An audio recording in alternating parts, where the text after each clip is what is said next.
মিথ্যে খবর আর নয়, প্রতিদিন সত্য খবর পেতে আজই সাবস্ক্রাইব করুন বেঙ্গল প্রাইম ও বেল আইকনে ক্লিক করে সত্য খবর প্রচারে সহায়তা করুন।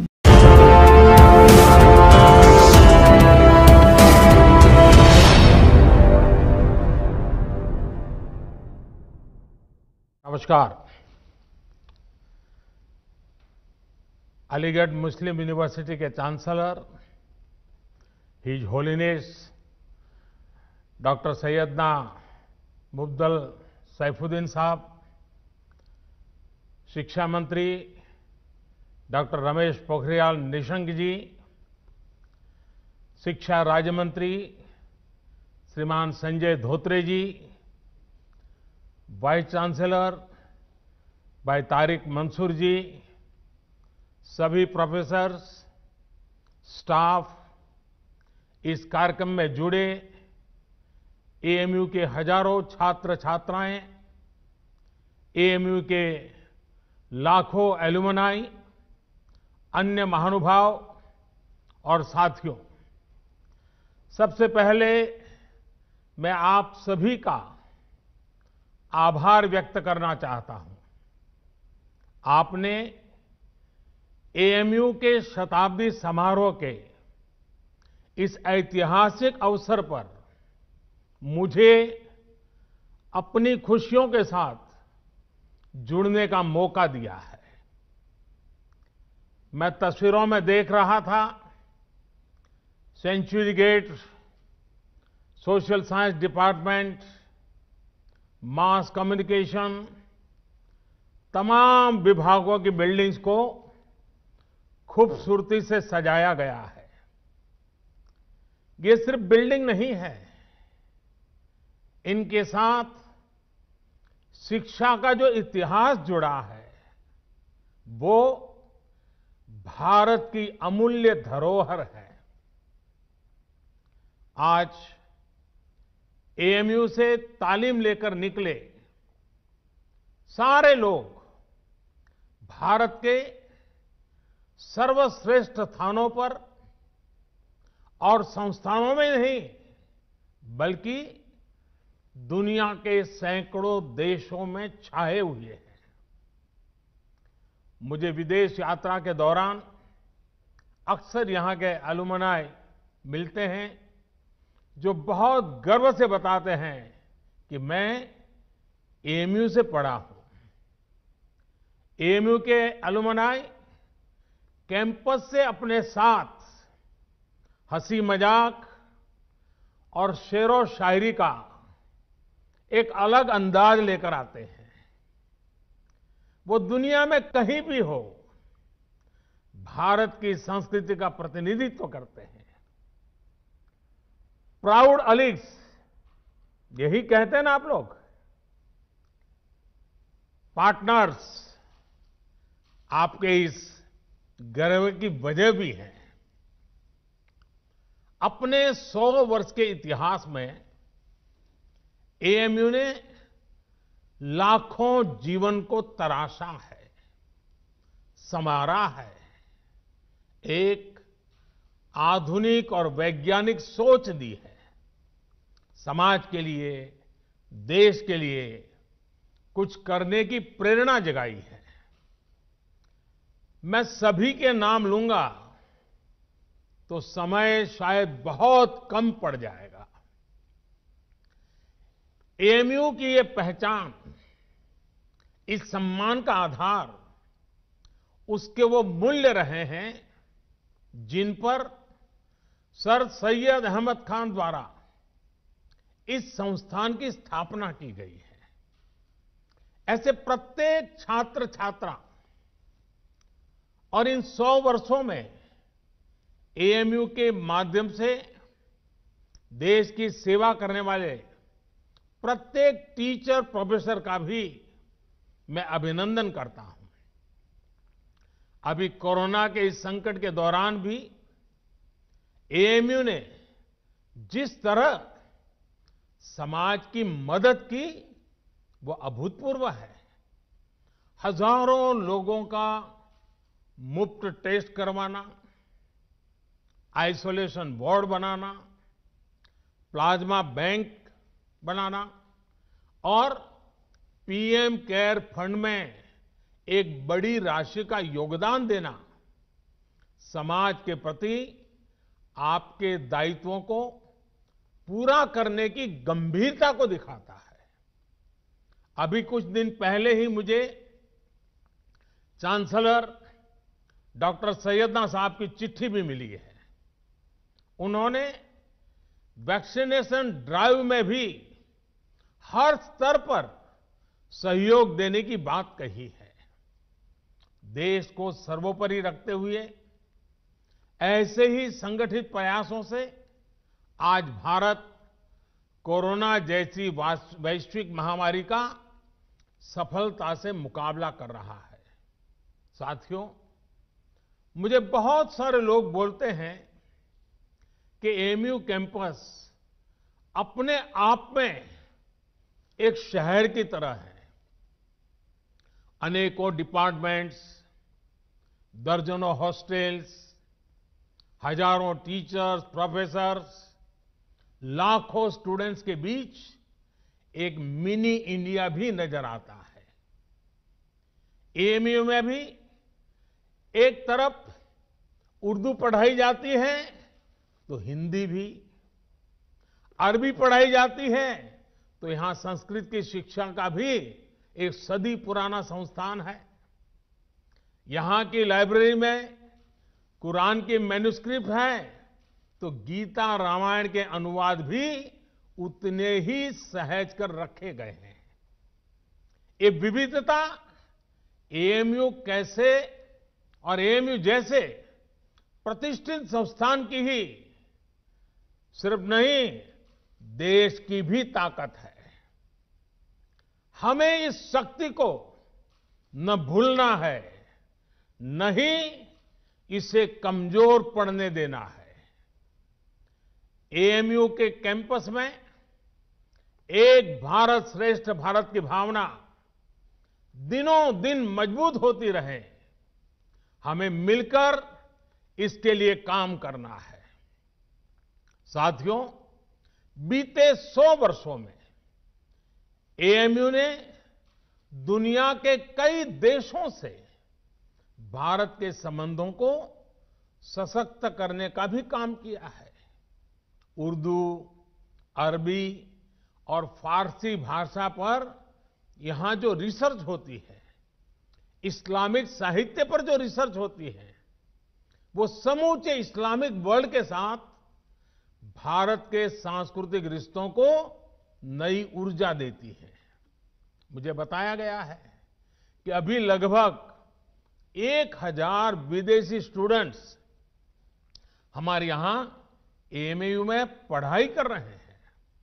ऐसे में एएमयू की ये भी जिम्मेदारी है कि हमारे देश में जो अच्छा है, जो बेहतरीन है, जो देश की ताकत है, वो देखकर, वो सीखकर, उसकी यादें लेकर के ये छात्र अपने अपने देशों में जाएं। क्योंकि एएमयू में जो भी बातें वो सुनेंगे, देखेंगे, उसके आधार पर वो राष्ट्र के तौर पर भारत की आइडेंटिटी से जोड़ेंगे। इसलिए आपके संस्थान पर एक तरह से दोहरी जिम्मेदारी है, अपना रिस्पेक्ट बढ़ाने की और अपनी रिस्पॉन्सिबिलिटी बखूबी निभाने की।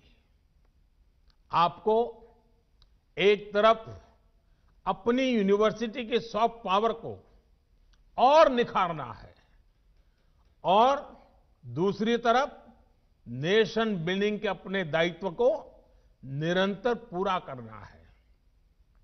मुझे विश्वास है एएमयू से जुड़ा प्रत्येक व्यक्ति, प्रत्येक छात्र छात्रा अपने कर्तव्यों को ध्यान में रखते हुए ही आगे बढ़ेगा। मैं आपको सर सैयद द्वारा कही गई एक बात, उस बात की आज याद दिलाना चाहता हूं।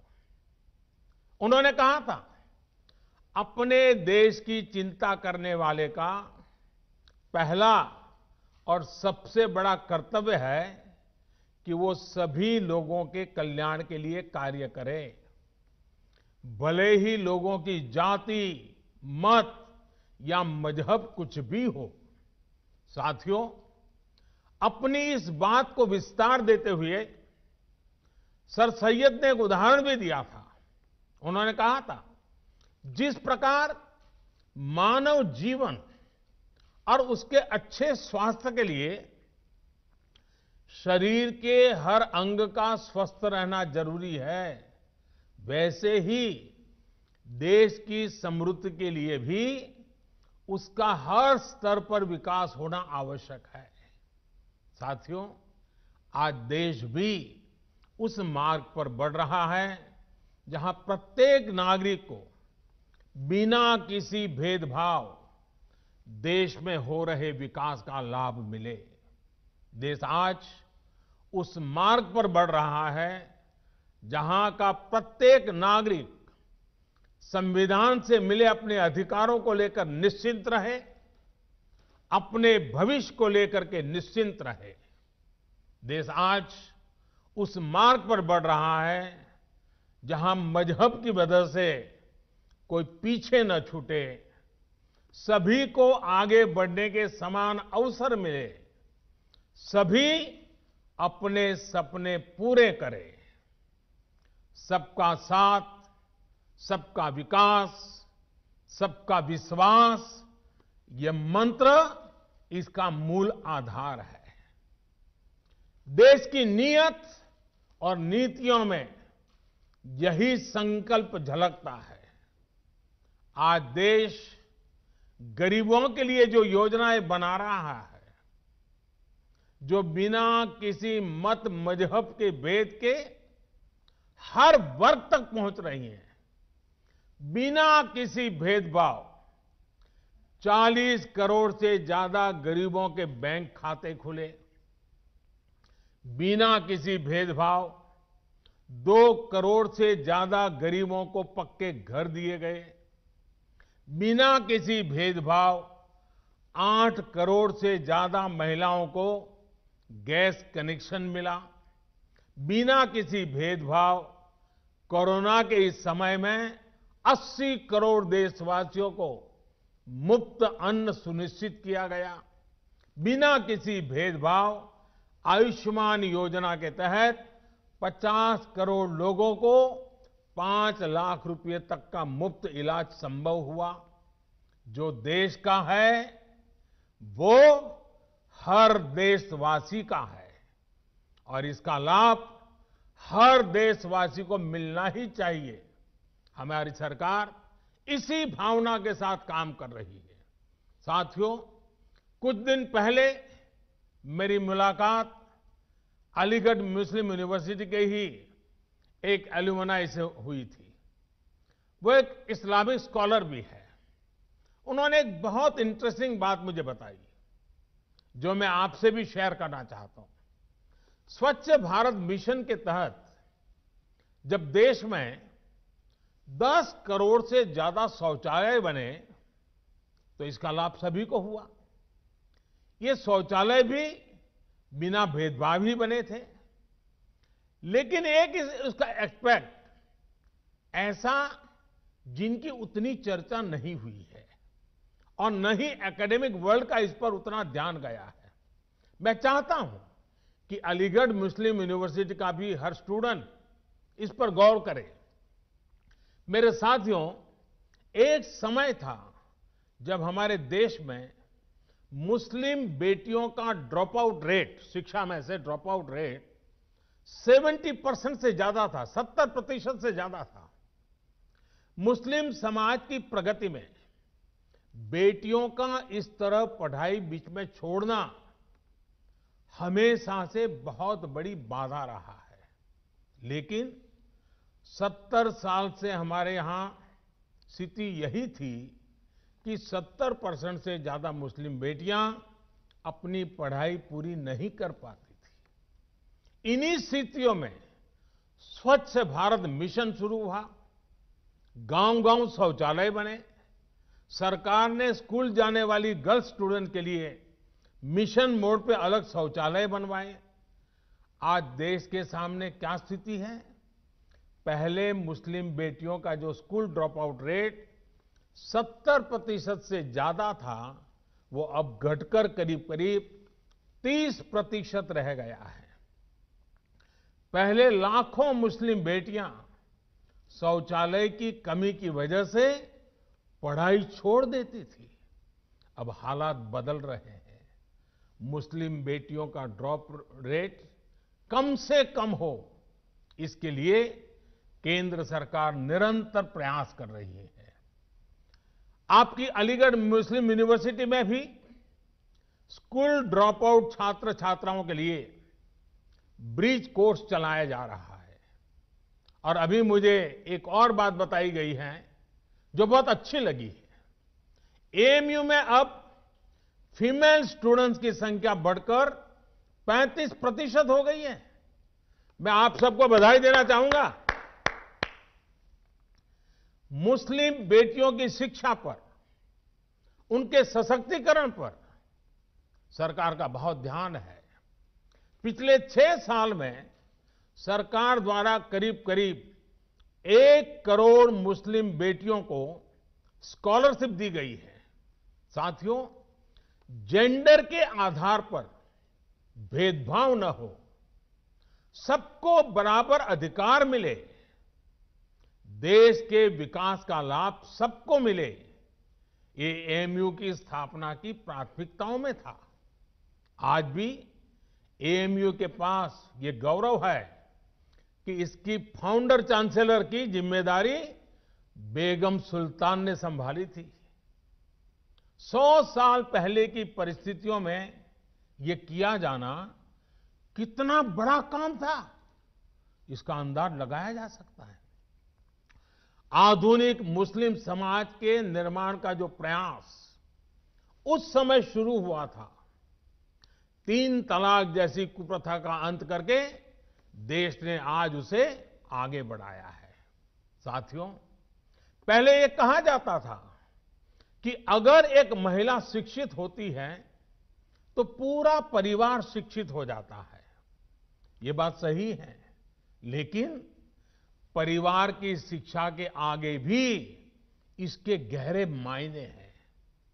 महिलाओं को शिक्षित इसलिए होना है ताकि वो अपने अधिकारों का सही इस्तेमाल कर सके, अपना भविष्य खुद तय कर सके।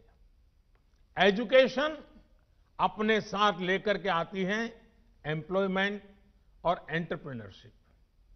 एम्प्लॉयमेंट और एंटरप्रेन्योरशिप अपने साथ लेकर आते हैं इकोनॉमिक इंडिपेंडेंस। इकोनॉमिक इंडिपेंडेंस में होता है एम्पावरमेंट। एक एम्पावर्ड विमेन का हर स्तर पर, हर फैसले में उतना ही बराबर का योगदान होता है जितना किसी और का। फिर चाहे बात परिवार को डायरेक्शन देने की हो या फिर देश को डायरेक्शन देने की।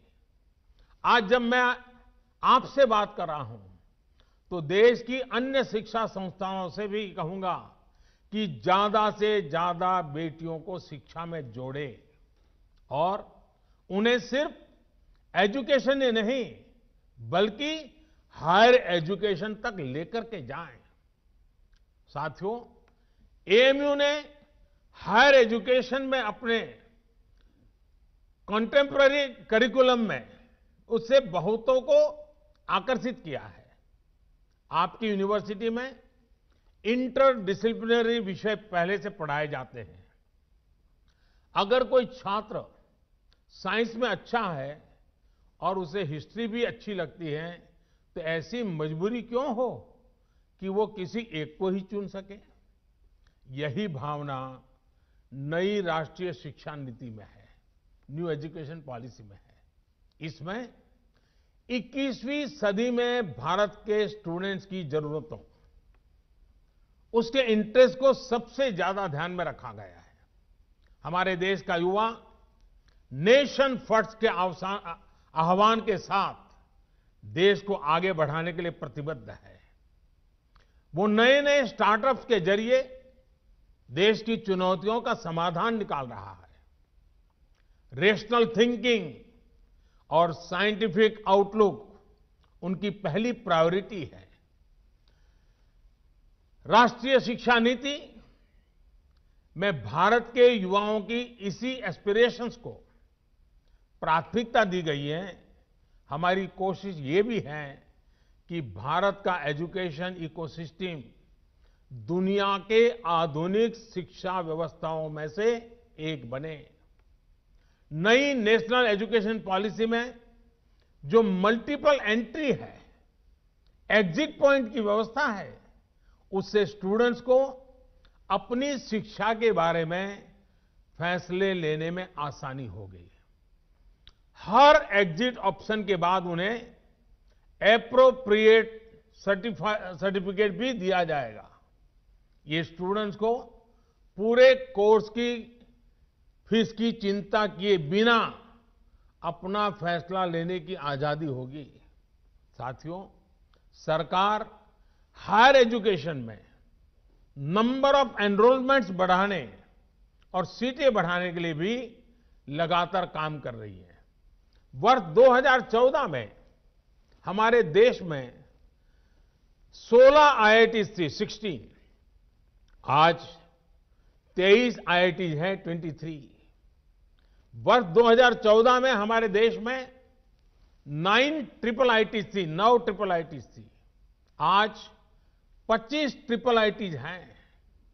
वर्ष 2014 में हमारे यहां 13 आईआईएम्स थे, आज 20 आईआईएम्स हैं। मेडिकल एजुकेशन को लेकर भी बहुत काम किया गया है। 6 साल पहले तक देश में सिर्फ 7 एम्स थे, आज देश में 22 एम्स हैं। शिक्षा चाहे ऑनलाइन हो या ऑफलाइन, सभी तक पहुंचे, बराबरी से पहुंचे, सभी का जीवन बदले, हम इसी लक्ष्य के साथ काम कर रहे हैं। साथियों, एएमयू के 100 साल पूरे होने पर मेरी आप सभी युवा पार्टनर्स से कुछ और अपेक्षाएं भी हैं। क्यों न 100 साल के इस मौके पर एएमयू के 100 हॉस्टल्स एक एक्स्ट्रा करिकुलर टास्क करें। ये टास्क देश की आजादी के 75 साल पूरे होने से जुड़े हों। जैसे एएमयू के पास इतना बड़ा इनोवेटिव और रिसर्च ओरिएंटेड टैलेंट है, क्यों न हॉस्टल के छात्र ऐसे स्वतंत्रता संग्राम के सेनानियों पर रिसर्च करके उनके जीवन को देश के सामने लाए, जिनके बारे में अभी उतनी जानकारी नहीं है। कुछ स्टूडेंट्स इन महापुरुषों के जन्मस्थान जाएं, उनकी कर्मभूमि जाएं, उनके परिवार के लोग अब कहां हैं, उनसे संपर्क करें। कुछ स्टूडेंट्स ऑनलाइन रिसोर्स को एक्सप्लोर करें। उदाहरण के तौर पर 75 हॉस्टल्स एक एक आदिवासी फ्रीडम फाइटर पर एक एक रिसर्च डॉक्यूमेंट तैयार कर सकते हैं। इसी तरह 25 हॉस्टल्स महिला फ्रीडम फाइटर्स पर रिसर्च कर सकते हैं, काम कर सकते हैं। एक और काम है जो देश के लिए एएमयू के छात्र छात्राएं कर सकते हैं। एएमयू के पास देश की इतनी बेशकीमती प्राचीन पांडुलिपियां हैं। ये सब हमारी सांस्कृतिक धरोहर है।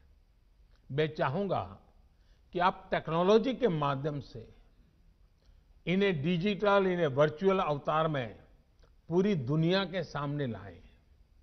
मैं एएमयू के विशाल एलुमनाई नेटवर्क को भी आह्वान करता हूं कि नए भारत के निर्माण में अपनी भागीदारी और बढ़ाएं। आत्मनिर्भर भारत अभियान को सफल बनाने के लिए, वोकल फॉर लोकल को सफल बनाने के लिए बहुत कुछ किया जाना बाकी है। इसे लेकर अगर मुझे एएमयू से सुझाव मिले, एएमयू एलुमनाई के सुझाव मिले, तो मुझे बहुत खुशी होगी। साथियों, आज पूरी दुनिया की नजरें भारत पर है। जिस सदी को भारत की सदी बताया जा रहा है, उस लक्ष्य की तरफ भारत कैसे आगे बढ़ता है, इसे लेकर पूरी दुनिया में क्यूरियोसिटी है। इसलिए आज हम सभी का एकमात्र और एकनिष्ठ लक्ष्य ये होना चाहिए कि भारत को आत्मनिर्भर कैसे बनाएं। हम कहां और किस परिवार में पैदा हुए, किस मत मजहब में बड़े हुए, इससे भी अहम यह है कि हर एक नागरिक की आकांक्षाएं और उसके प्रयास देश की आकांक्षाओं से कैसे जुड़े। जब इसको लेकर एक मजबूत नींव पड़ेगी तो लक्ष्य तक पहुंचना और आसान हो जाएगा। साथियों, समाज में वैचारिक मतभेद होते हैं, ये स्वाभाविक भी है, लेकिन जब बात राष्ट्रीय लक्ष्यों के प्राप्ति की हो तो हर मतभेद किनारे रख देना चाहिए। जब आप सभी युवा साथी इस सोच के साथ आगे बढ़ेंगे तो ऐसी कोई मंजिल नहीं जो हम मिलकर के हासिल न कर सके। शिक्षा हो, आर्थिक विकास हो, बेहतर रहन सहन हो, अवसर हो, महिलाओं का हक हो, सुरक्षा हो, राष्ट्रवाद हो, ये जो चीजें हैं जो हर नागरिक के लिए जरूरी होती है, ये कुछ ऐसे मुद्दे हैं जिन पर हम अपनी राजनीतिक या वैचारिक मजबूरियों के नाम पर असहमत हो ही नहीं सकते। यहां अलीगढ़ मुस्लिम यूनिवर्सिटी में इन मुद्दों पर बात करना मेरे लिए इसलिए भी स्वाभाविक है क्योंकि यहां से स्वतंत्रता के अनेक सेनानी निकले हैं, इस मिट्टी से निकले हैं। इन स्वतंत्रता सेनानियों की भी अपनी पारिवारिक, सामाजिक, वैचारिक परवरिश थी, अपने अपने विचार थे, लेकिन जब गुलामी से मुक्ति की बात आई तो सारे विचार आजादी के एक लक्ष्य के साथ ही जुड़ गए। साथियों, हमारे पूर्वजों ने जो आजादी के लिए किया, वही काम अब आपको, युवा पीढ़ी को नए भारत के निर्माण के लिए करना है। जैसे आजादी एक कॉमन ग्राउंड थी, वैसे ही नए भारत के लिए हमें एक कॉमन ग्राउंड पर काम करना है। नया भारत आत्मनिर्भर होगा, हर प्रकार से संपन्न होगा, तो लाभ भी सभी 130 करोड़ से ज्यादा देशवासियों को होगा। ये विमर्श समाज के हर हिस्से तक पहुंचे, ये काम आप कर सकते हैं, युवा साथी कर सकते हैं। साथियों, हमें यह समझना होगा कि सियासत सोसाइटी का एक अहम हिस्सा है, लेकिन सोसाइटी में सियासत के अलावा भी दूसरे मसले हैं। सियासत और सत्ता की सोच से बहुत बड़ा, बहुत व्यापक किसी भी देश का समाज होता है। पॉलिटिक्स के ऊपर भी समाज को आगे बढ़ाने के लिए बहुत स्पेस होती है। उस स्पेस को भी एक्सप्लोर करते रहना बहुत जरूरी है। ये काम हमारे एएमयू जैसे कैंपस कर सकते हैं, आप सभी कर सकते हैं। साथियों, न्यू इंडिया के विजन की जब हम बात करते हैं तो उसके मूल में भी यही है कि राष्ट्र के, समाज के विकास को राजनीतिक चश्मे से न देखा जाए। हां, जब हम इस बड़े उद्देश्य के लिए साथ आते हैं तो संभव है कि कुछ तत्व इससे परेशान हो। ऐसे तत्व दुनिया की हर सोसाइटी में मिल जाएंगे। ये कुछ ऐसे लोग होते हैं जिनके अपने स्वार्थ होते हैं। वो अपने स्वार्थ को सिद्ध करने के लिए हर हथकंडा अपनाएंगे। हर प्रकार की नेगेटिविटी फैलाएंगे।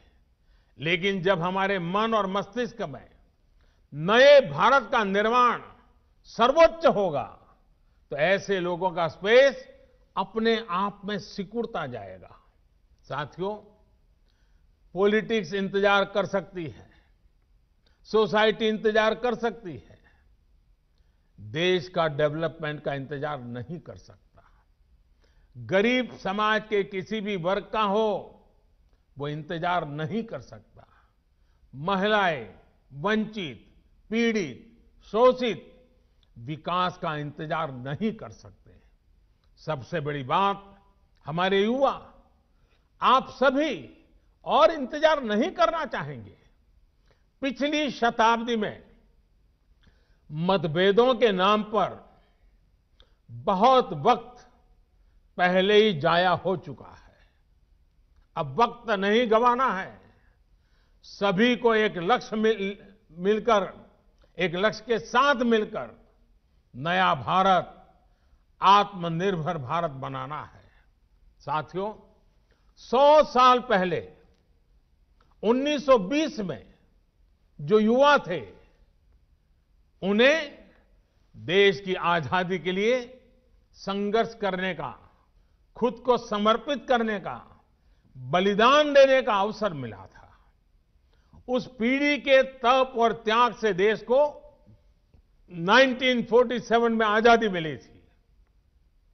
आपके पास, आज की पीढ़ी के पास आत्मनिर्भर भारत, नए भारत के लक्ष्य को पूरा करने के लिए बहुत कुछ करने का अवसर है। वो समय था 1920 का, ये समय है 2020 का। 1920 के 27 साल के बाद देश आजाद हुआ था। 2020 के 27 साल बाद, जो कि अगले 27 साल 2020 से 2047 आपके जीवन के बहुत महत्वपूर्ण साल है। वर्ष 2047 में जब भारत अपनी आजादी के 100 वर्ष पूरा करेगा, आप उस ऐतिहासिक समय के भी साक्षी बनेंगे। इतना ही नहीं, इन 27 साल में आधुनिक भारत बनाने के आप हिस्सेदार होंगे। आपको हर पल देश के लिए सोचना है, अपने हर फैसले में देश हित सोचना है।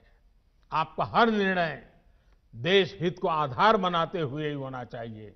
मुझे विश्वास है, हम सब साथ मिलकर आत्मनिर्भर भारत के सपनों को पूरा करेंगे। हम सब मिलकर देश को विकास की नई ऊंचाइयों पर पहुंचाएंगे। आप सभी को एएमयू के 100 वर्ष होने पर फिर से एक बार बहुत बहुत बधाई देता हूं। और इन 100 साल में जिन जिन महापुरुषों ने इस संस्थान की गरिमा को नई ऊंचाई पर ले जाने के लिए निरंतर प्रयास किया है, आज उनका भी पुण्य स्मरण करता हूं, उन सबका भी आदर करता हूं। और फिर एक बार आज के इस पवित्र अवसर से भविष्य के लिए अनेक अनेक शुभकामनाएं देता हूं। विश्व भर में फैले हुए अलुमनाई को भी मैं उत्तम स्वास्थ्य के लिए एक शुभकामना करता हूं, उनके उत्तम भविष्य के लिए भी शुभकामनाएं करता हूं। और एएमयू के भी उत्तम भविष्य के लिए अनेक अनेक शुभकामनाओं के साथ मैं आपको विश्वास दिलाता हूं कि ये सरकार आपकी प्रगति के लिए, आपके सपनों को साकार करने के लिए हम भी कभी पीछे नहीं रहेंगे। इसी एक विश्वास के साथ आपका बहुत बहुत धन्यवाद। बहुत बहुत धन्यवाद।